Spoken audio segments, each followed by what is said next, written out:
Well, even some of the president's biggest critics were praising his first foreign trip. But today, the mainstream media continues slamming the president. The Hill newspaper writing today, quote, after just a few months in office, President Trump has already upended America's relationship with much of the world. Here now is Ambassador Stuart Holliday, former U.S. Ambassador for Special Political Affairs at the UN. Good to see you, Ambassador. Now, it wasn't that long. It was just after that trip, or even during the trip, when he went to Saudi Arabia and Israel and Europe.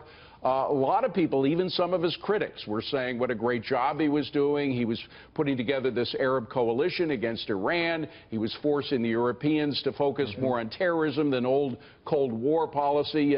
What happened in the meantime?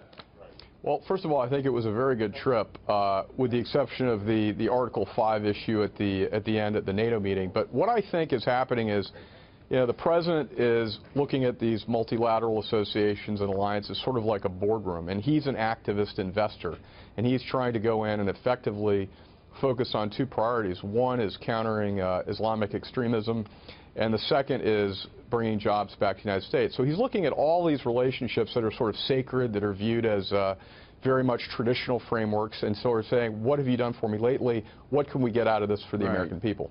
Well, and frankly, there's nothing wrong with it. I think Americans were cheering him on when he said, you NATO folks are not living up to your commitments in terms of paying your fair share for your military, according to NATO. Then he looked at what was happening in the Middle East, got together a firm coalition against the Iranian threat, which, of course, the previous administration didn't do. Even China. I mean, he's been turning the screws on China to the point where they have been intervening with North Korea in a way they never did before.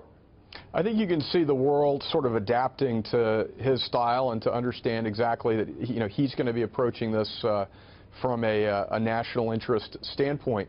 That said, I think he can discover that he doesn't need to be binary about these things. You know, in fact, praising Saudi Arabia for doing what it's doing and working with the other Sunni countries against Iran. I think getting involved in the Qatar and the internal Gulf dispute there probably wasn't necessary, but again, he's looking at this as part of his effort to, you know, fight funding for any terrorist group. You know, the other thing he's done, and it's kind of hard to put a price on this, he drew the line in the sand with regard to what happened in Syria and the chemical weapons, and when they went over that line with the help of the Russians, he intervened and had that Tomahawk missile attack. Now the world knows we will follow through on our threats. That's important.